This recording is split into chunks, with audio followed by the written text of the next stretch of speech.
May 12, 1945. 11:47 p.m. Tongda, Burma. The jungle is so dense you can't see 3 feet in any direction. Rifleman Lachiman Gurung sits in a foxhole 4 feet deep and 3 feet wide.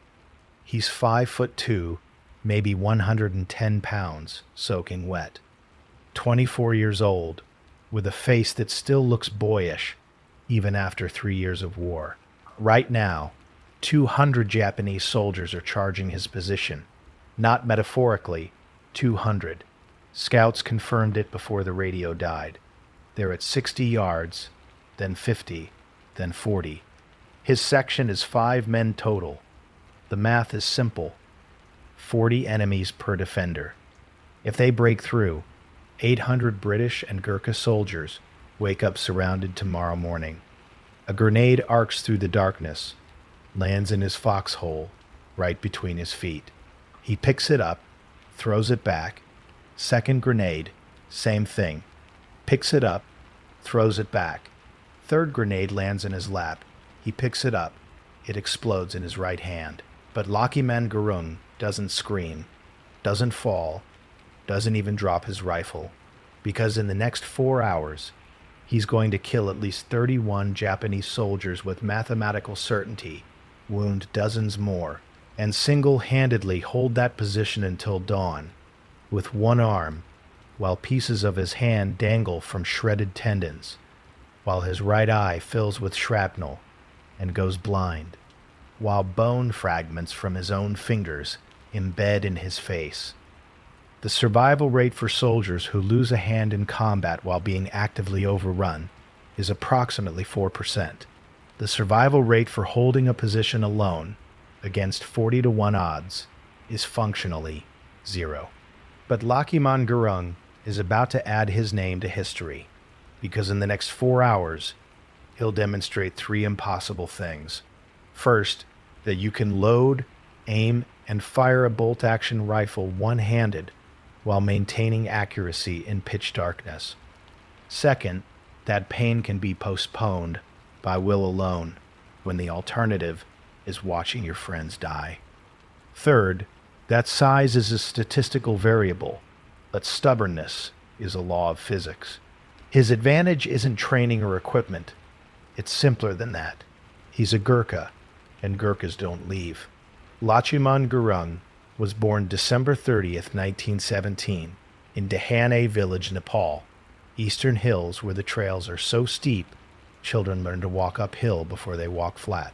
When he was 7, a snow leopard came down into the village during a hard winter. His father tracked it for 3 days into the high passes. Lachiman followed without asking permission. On the 3rd day, his father turned around and saw him there, miles from home, lips blue from cold, asked why he came. Lachiman said, "You might need help carrying it back. Some things you learn young, some things you always are." But to understand how he held that line, you need to know what made him different from the moment he picked up a rifle. August 1940, Recruiting Depot, Dharamsala, India. Lachiman is 22. He's walked 90 miles from his village to reach the British recruiting station. The line is 300 men long. The acceptance rate is 1 in 15. The medical officer measures him, 5'2". The minimum is 5'3". The officer shakes his head. Lachiman doesn't move. The officer measures again. Same result. Lachiman takes the deepest breath of his life. The officer measures a 3rd time, 5'2" and 3/4. He doesn't ask permission, just moves, crawls off the main line, 20 yards lateral through a gully filled with thorn bush. Slow, quiet. German gunner never sees him. Lachiman gets to 15 yards. Clear angle, 1 shot. Gunner drops. The 8th Gurkhas take the hill 40 minutes later. His commanding officer asks why he broke formation. Lachiman says the angle was wrong from there. No pride, no drama, just geometry. His subadar says, "That was good thinking." Lachiman says, "Thank you, Sahib. That's the reaction. Quiet, professional, already thinking about the next thing. By June 1944, he's in Burma, Imphal Valley. On June 17th, Japanese forces launch a night attack. Pitch black, no moon. Enemy gets within grenade range before anyone sees them. Lachiman's section gets hit first. Grenades drop into 3 foxholes simultaneously. Lachiman hears the metallic clink of one landing near his position. Doesn't think. Grabs it. Throws it back. Explodes in midair, 15 feet away. Second grenade lands 4 feet to his left. Same thing. Grabs, throws, explodes, harmlessly. His section holds. At dawn, his lieutenant counts 5 dead Japanese soldiers within 20 yards of Lachiman's hole. 3 have shrapnel wounds consistent with their own grenades. The lieutenant says, "You're either very lucky or very fast." Lachiman says, "I don't think. I just move." Word spreads. The other riflemen start calling him Quick Hands. Not as a nickname, as a description. Clinical, factual. By March 1945, near Maitila, Lachiman's patrol walks into an ambush. Japanese squad, 10 men, 2 Gurkhas go down immediately, wounded. The patrol scatters. The wounded men are exposed, bleeding, 15 yards into the kill zone. Lachiman doesn't wait for orders. Sprints into the open. Bullets snap past. He reaches the first wounded man, Havildar Ram Bahadur, drags him to cover, goes back for the second man, drags him back. Takes 18 seconds total. Japanese squad repositions, tries to flank. Lachiman fires 3 rounds. 1 Japanese soldier drops. The others halt. The patrol counterattacks. This time, he gets noticed. Captain mentions him in the daily log. Rifleman Gurung displayed courage and initiative under fire. When the commander reads it to him, Lachiman says they were bleeding. The commander says most men wouldn't have gone. Lachiman says, then, they weren't really bleeding. By May 1945, Lachiman Gurung had been in continuous combat for 16 months. He'd fired his rifle in anger on 47 separate occasions. He'd survived 2 ambushes, 1 bayonet charge, and a mortar barrage that killed the man standing next to him. He'd earned a reputation for being steady, unflappable, the kind of soldier you wanted next to you when things went wrong. May 12, 1945, 11:47 p.m., Tongda, Burma.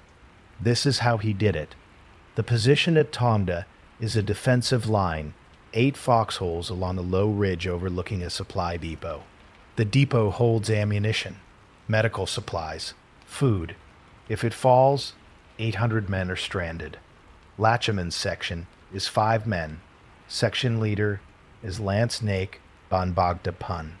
He assigns positions at dusk. Lachiman gets the leftmost hole, the exposed flank, 30 yards from the next man.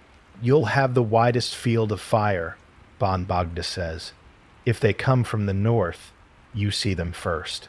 Lachiman nods. It's not punishment. It's trust. He digs the hole deeper. 4 feet. Checks his ammunition. 50 rounds. 5 magazines. Leonfield No. 4 rifle. Bolt action. Reliable. He also has 4 grenades.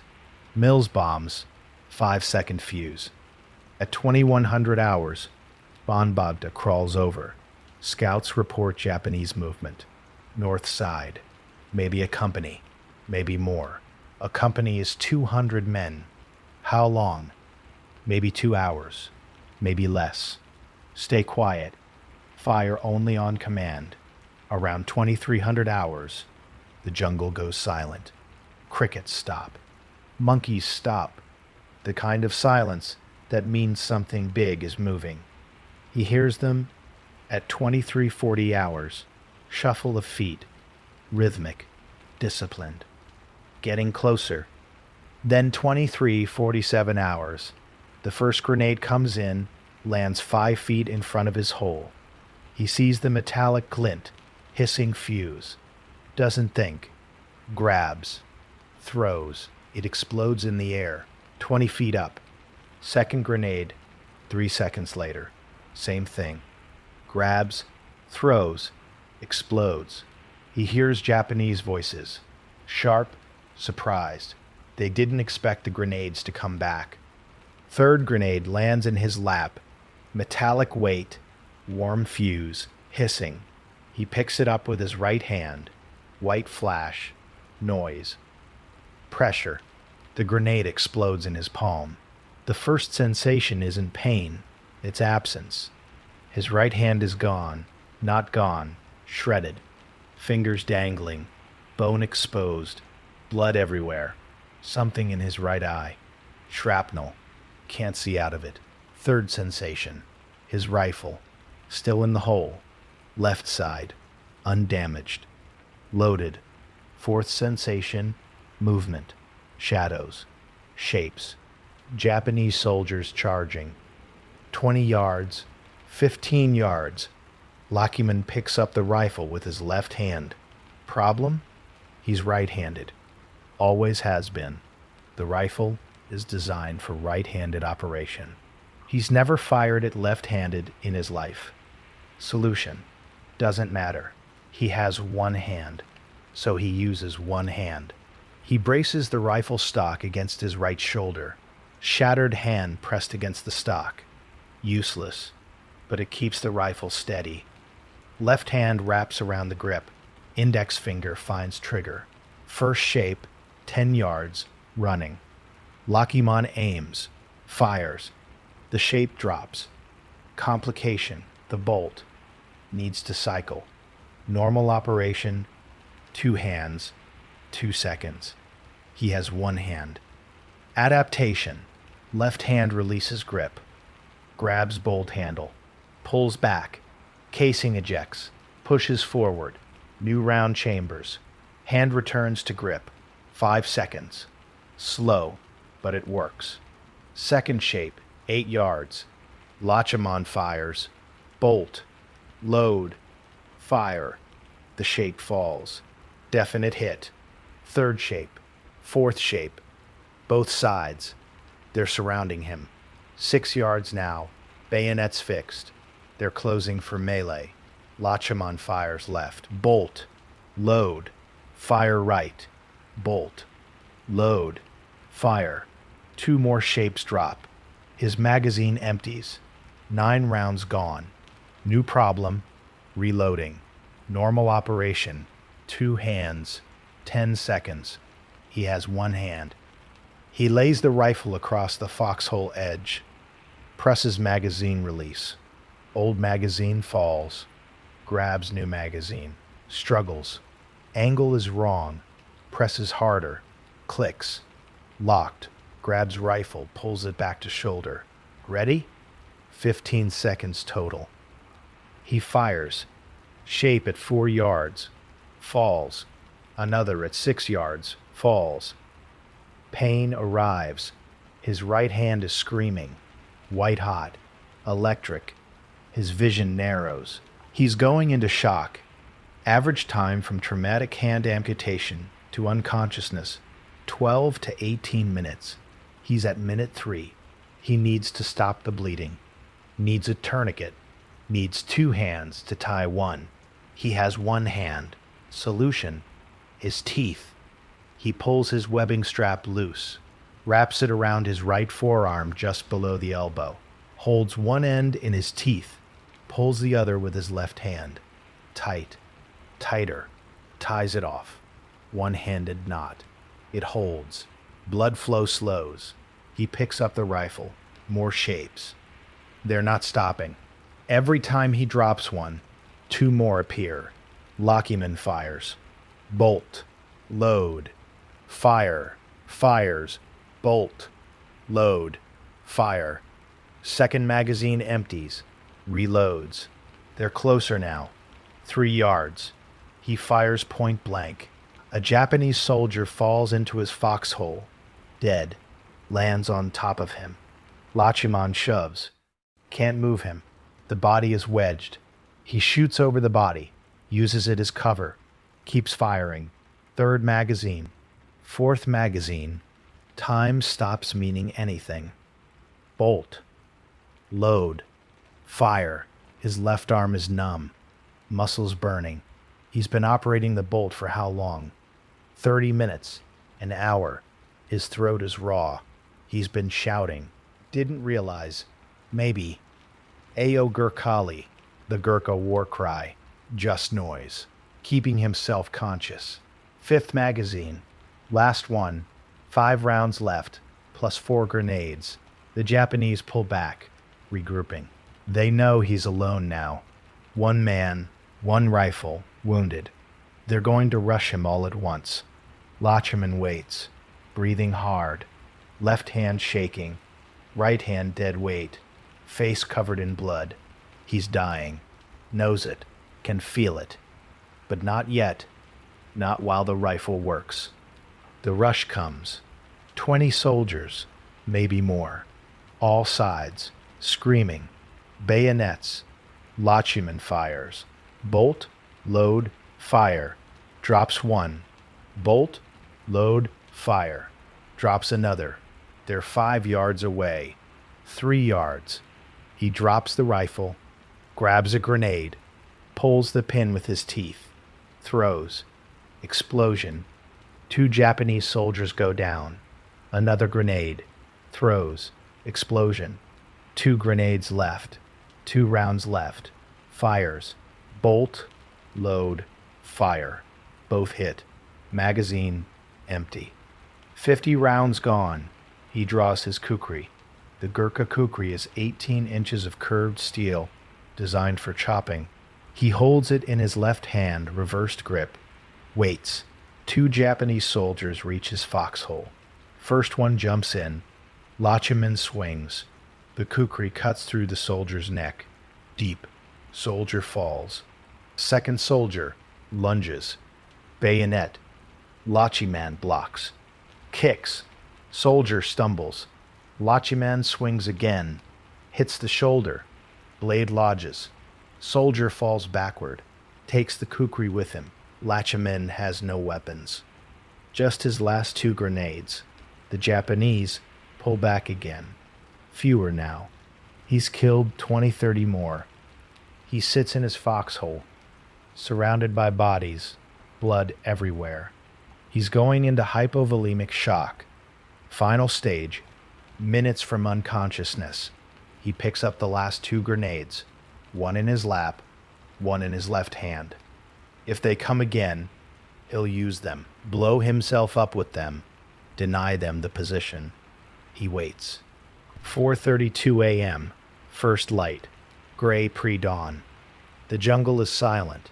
At 4:45 a.m., he hears footsteps. Different rhythm. Gurkha boots. Lance Nayak Banbagda appears. Looks into the foxhole. Sees Lachiman. Sees the bodies. Sees the blood. Rifleman Gurung? Lachiman looks up. Yes, Sahib. How many? I don't know, Sahib. Banbagda counts. 13 bodies within 10 yards. 6 more within 20 yards. Blood trails leading into the jungle. Estimates 20 to 35 total casualties. Single-handedly. One-armed. 4 hours. Banbagda looks at Lachiman's hand. Looks at his face. Banbagda calls for a medic. They evacuate Lachiman at 5:15 a.m., rush him to the field hospital. By the time he arrives, he's unconscious. The surgeons work for 6 hours. Amputate what's left of his right hand, 3 inches below the wrist. Remove shrapnel from his face, 47 metal fragments. His right eye is damaged, but salvageable. Partial vision. Permanent. He wakes up 3 days later. May 15th, the doctor tells him his hand is gone. Lachiman nods, doesn't react, just nods. The doctor says, "You're lucky to be alive." Lachiman says, "Am I going home?" Yes. Medical discharge. Later, a nurse asks if he needs anything. He says, "Did we hold the depot? Yes. Good." By September 18th, 1945, the recommendation goes up. Victoria Cross, the highest military decoration for valor in the British Commonwealth. The citation reads, "Throughout the attack, Rifleman Lachiman Gurung, though prevented from using his right hand owing to his terrible wounds, loaded and fired his rifle with his left hand, keeping the enemy at bay for 4 hours and sustaining the courage of his comrades by his light-hearted jokes and witticisms." Light-hearted jokes. During the fight, while bleeding out. He was joking, making his section laugh, because that's who he was. October 1945, British Military Hospital, Kolkata. Lachiman is recovering, learning to live one-handed. On October 19th, a fire breaks out in the hospital. Kitchen fire spreads to the second floor. Smoke, chaos, patients evacuating. Some can't walk. Bedridden. Lachiman is on the third floor. He smells smoke, doesn't wait, goes to the second floor. Finds 2 patients still in their beds, British soldiers, wounded, immobile. The orderlies are gone. He tries to move the first soldier one-handed. Can't lift him. Too heavy. He drags the bed. 6 feet, 12 feet. To the stairs, down 1 step, 2 steps. Gets the first soldier outside, goes back for the second. Same process, takes 20 minutes. Hospital staff find Lachiman back in his room, exhausted. Bandages soaked through. Reopened the wound. Doctor asks, "What were you thinking?" Lachiman says, "They couldn't walk." Same logic, same pattern. People need help. He helps. This time, no award. Just a note in his file. But it proves the point. Tongda wasn't luck. It was character. Repeatable. Consistent. December 1945. Lachiman is medically discharged. Returns to Nepal, to Dahahane village. He's 28 years old, missing his right hand, partially blind, carrying 47 pieces of shrapnel. He returns to farming, his family's land, all work that requires 2 hands. He adapts, learns to use a hoe one-handed. Takes twice as long, doesn't complain. When people ask about the war, he says, "I was a soldier. I did my job." In 1946, the Victoria Cross arrives. Ceremony in Kathmandu. British ambassador presents it. Lachiman wears his uniform, accepts the medal. 1-sentence speech. "I am honored." Afterward, reporters ask, "What were you thinking during the battle?" "I was thinking, don't let them through." "Were you afraid?" "Yes, everyone is afraid." He goes home, puts the medal in a wooden box, doesn't display it, goes back to farming. December 12th, 2010. Hounslow, London, England. Lachiman Gurung dies in his sleep. Age 92. Natural causes. He'd moved to England in 2008. Care home for Gurkha veterans. He's buried at Aldershot Military Cemetery, Section AL, Grave 142.